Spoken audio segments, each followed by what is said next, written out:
如果你係租咗寫字樓或者鋪頭交咗租，但係份約未完嘅話咧，記得檢查下你哋個業主嘅保險齊唔齊啦。因為如果你係準備租寫字樓或者鋪頭嘅老細咧，揾到靚鋪，除咗要睇清楚個租約嘅條款咧，仲要檢查下嗰個業主到底有冇買齊保險嘅。首先你要問清楚個業主立案法團有冇三保，因為業主立案法團係必須要幫個工廈啦、寫字樓啦或者係商場嘅公共區域咧去投保個第三者責任保險嘅，而且係唔可以少過1000萬港紙嘅保額嘅。所以無論你係業主定係租客咧，都要問清楚大廈嘅法團有冇已經買足咗個保額，以免第日咧係要承擔嗰個法律責任嘅。咁如果所有嘢都提晒咧，準備開鋪之前，仲要再檢查下自己啲保險嘅。第一個就係有冇嗰個營業中斷保險。如果發生咗啲火災啦或者水浸啦，導致到你間鋪頭冇辦法營業咧，保險公司係會賠呢段時間損失咗嗰個利潤嘅，亦都包括埋額外產生嗰啲開支，例如啦臨時租鋪頭而產生嘅費用啦，呢一個咧都係保障好咧你做生意嘅 cash flow 現金流，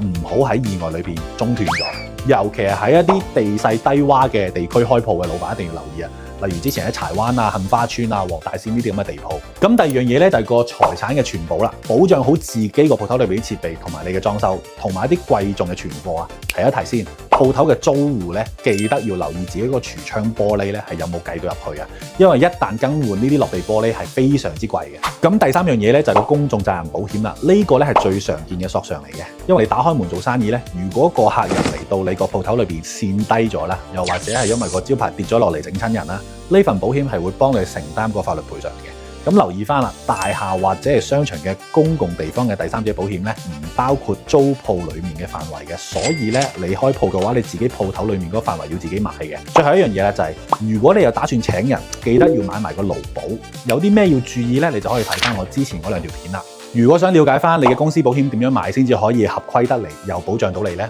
留言公司或者私信我啊。